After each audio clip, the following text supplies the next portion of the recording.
Hi, this is Delaney Willoughby, and I'm going to be talking about some of the risks for students with divorced parents or going through a current divorce, as well as some of the ways that teachers can help combat this. So, when we look at slide 4, talking about risks that can happen to students in a divorce, some of these can include sadness and depression, acting out. Sometimes you can see a decline in academic performance due to these high stress levels that can occur.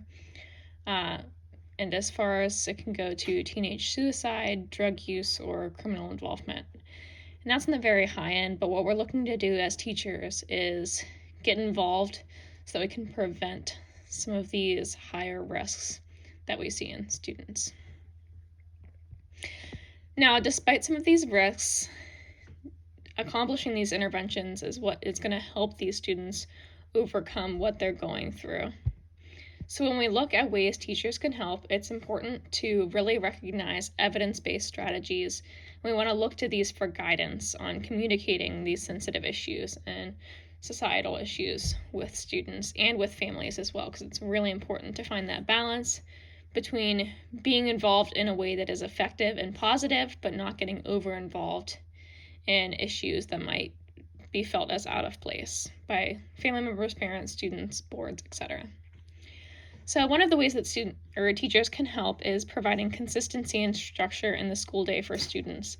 And this structure is really going to help them balance out possibly and replace some of the lack of structure that might be occurring outside of school.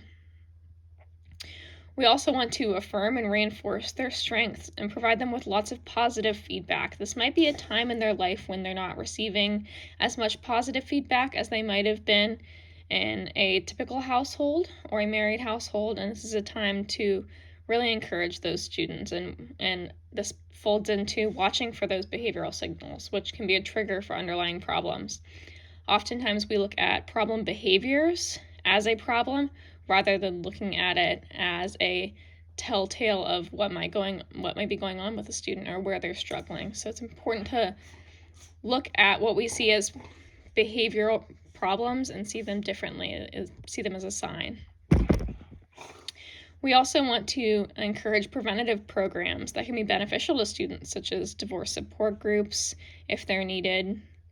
We can help children develop an accurate understanding of the divorce, and this can happen through young adult texts, which we're going to talk about in a minute, and really help them have a deeper grasp of what's going on so they're not as lost in the confusion.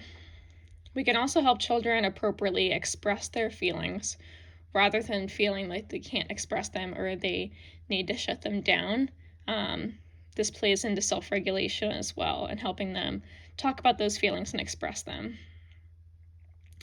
We also want to communicate effectively with all involved parties, which means that we want to make sure that we are following the guidelines of the school and what has been expressed. If there's legal involvement, that can change things. But if both parents are still highly involved in the student's life, we want to make sure that we're sending handouts or homework home to all parents or all guardians so that nobody's left out. And we want to make sure that that communication is going all ways. We also want to encourage parents to remember to focus on the student's best interest. And this is something that is delicate and hard to do, but it can help the student a lot, and it can help reconnect some disconnections that might be occurring. We also want to communicate the student's strengths, not just their problems or concerns. So when we see some of these issues that start to arrive with children in divorced homes or going through a divorce, problems might start to arise, but we want to remember to recognize that student's strengths and where they were beforehand and help them getting back to that.